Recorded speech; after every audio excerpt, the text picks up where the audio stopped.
Speaking of which, I want to drag someone in here real quick, and he might not have been the peak of mechanical performance that game, but he's someone who we all know very well. Please welcome Graves back to the stage. Hey, Graves, how is it going, man? that's going good. Yeah, it's been a while since we've talked. Obviously, you used to be a regular during the Night Sky Invitation. I would drag you pretty much every game for pretty obvious reasons. You were absolutely frying during that tournament. Now, I'll go ahead and start it off. How are you feeling about today's win? I mean, I feel great. We put in a lot of practice this last week just preparing for this match. We knew they were going to be tough opponents, so we put a lot of time. We actually did not get to see a lot of what we did put practice into. We just went to a lot of what we were used to. So it's good to know that our good and true play style is still working, even without the extra practice on some of the new maps, new agent changes and stuff. Right. So we're pretty excited. So here's a little bit of a sensitive topic for you. Maybe I don't know how you feel, but during the group stage, you guys lost a very close series to Apex Starlight, and I don't think that many people expected you guys to lose that series. I myself thought that it was pretty unlosable, and obviously, all props to Apex Starlight for actually managing to take that series. But during the group stage, you guys looked super shaky, at least from my perspective. You guys looked shaky. You guys didn't look like yourselves. You guys looked like a shell of your former selves, if I may. But I remember during the last Stargazing episode, I said, I think that Wukong were super shaky during the group stages, but I have a lot of faith that they will come back during the playoffs. And come back, you guys did. You guys looked really, really good. You guys looked like honestly absolutely incredible. Like you guys, nobody was overheating. Nobody was going crazy. You guys just had solid fundamentals, good game and map theory. I'll stop blazing and I'll actually ask you my question. What changed between now and the group stage to make you guys look so revitalized? I mean, we did have a roster change because we were using Candy as a sub. Candy, phenomenal player, love playing with him, but the value that Cup Gold then brought to the team, I mean, it's a night and day difference as a voice in the team, and it gives me more freedom to play my own game, like how I was in that Ascent match. But when I do need to lock down and call a little bit more, still am able to, and Cup Gold will completely fry out. So I mean, we made that roster move. It was a really important roster move. I've gotten a lot more experience in with my role change to controller. I had not played a lot of controller before making this role change. So the group stage was a lot of testing, a lot of uncertainty in the roster because we didn't have a solid five, just the four. But now, I mean, we've put practice in as a solid five. We know how we're playing it out the rest of the season. So now we're just only going to keep getting better. All right, 100%. And obviously, that Cup Gold pickup is something that I really did want to talk to you about because Cup Gold was really, really good during the grand finals, actually against you guys. And I think it's pretty ironic that now he's on y'all's team. If you can't beat him, join him. But uh, talk to me about how it went and what was the process of actually getting Cup Gold on board. Well, our original fifth player was supposed to come back for the start of playoffs, and like it was just delayed to the point where it wouldn't really be worth like continuing to play with that person for the rest of playoffs because he's just been out of it for a while and not playing the game.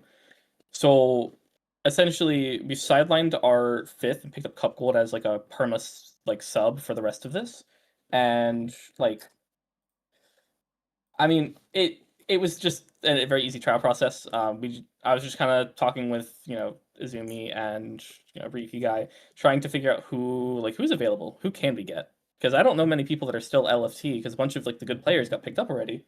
Um, and then you know the opportunity to play with Couple came, and it was just an instant like meshing, worked out really well first few scrims, and just kept going with it. Right.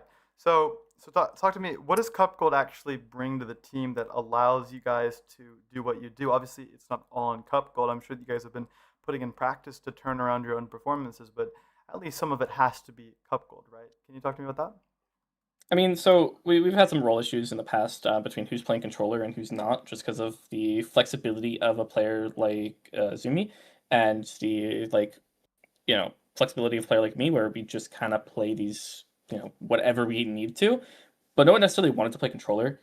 So I threw myself onto it, and Cup Gold takes over my old role of being the scan player.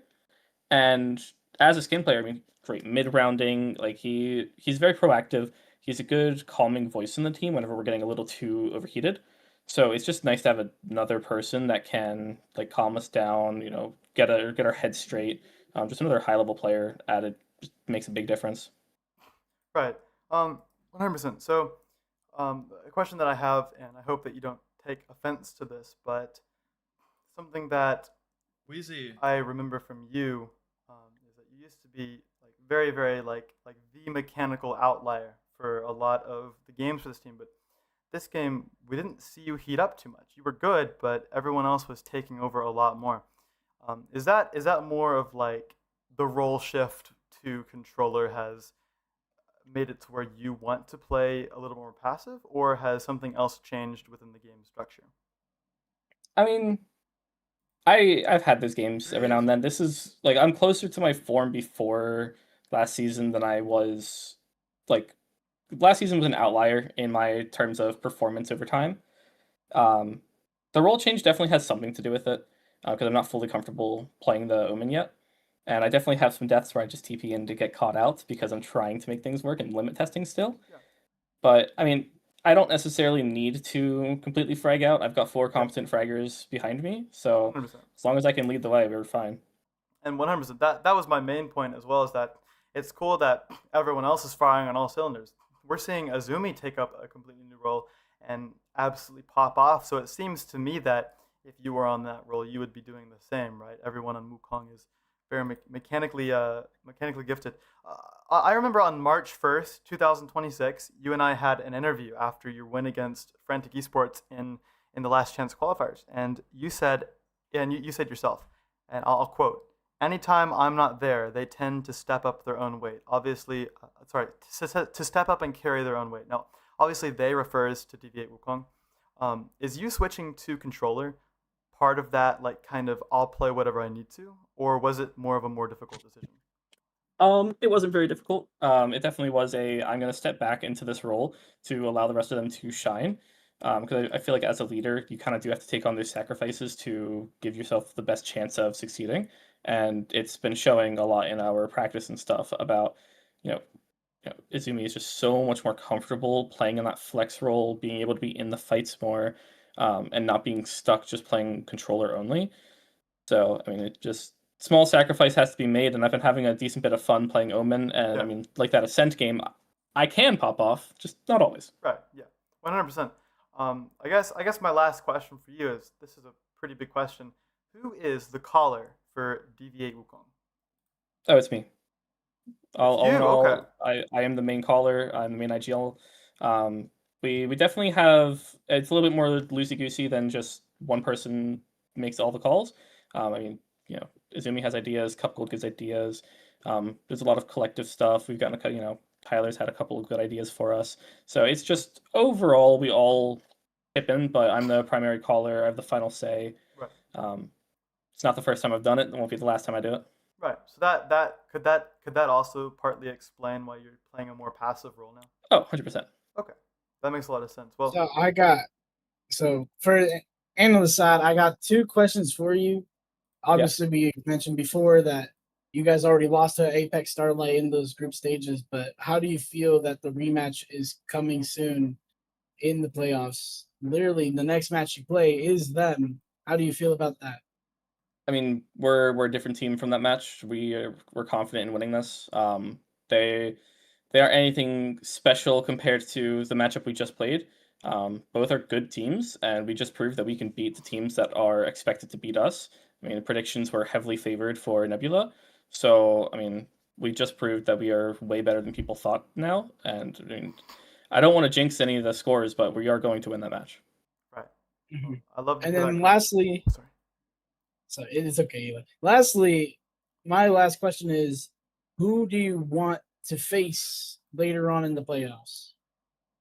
I want the final to be against what's it called? That's what I want.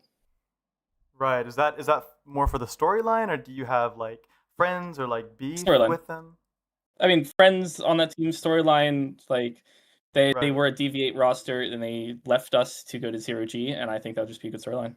Yeah, 100%. I like that thinking from you. That's what I was also thinking, to be honest. Well, great game today, Graves. Great calling from you. I saw a lot of those ideas, and everyone was shooting today. I loved seeing you guys back in action, fire lit for sure. I'm gonna go ahead and send you away, but thank you so much for your time, and good luck next week. All right, thank you. Thank you. So obviously, I probably misworded a little bit. I think I insulted him, but what I was meaning to say is he was playing way more passive. He wasn't taking as many first engagements as he would have been on like the Yoru or even like lurking on the Viper. But it's definitely interesting to see that he's calling, and his calling is good, even though he was on a roll last season that was definitely not a calling role. Like he was playing a lot of Sentinel, a lot of Yoru, a lot of Flex. Like he was being that fragger, and that's how he earned the MVP in the Invitational. So it's cool to see them back in action. I have endless glaze for this team now that I've seen that. Yeah, actually they're back and they can beat teams that are as good or better than them. Right? Mhm. We have one It's more. very, very interesting to get a new caller on the team.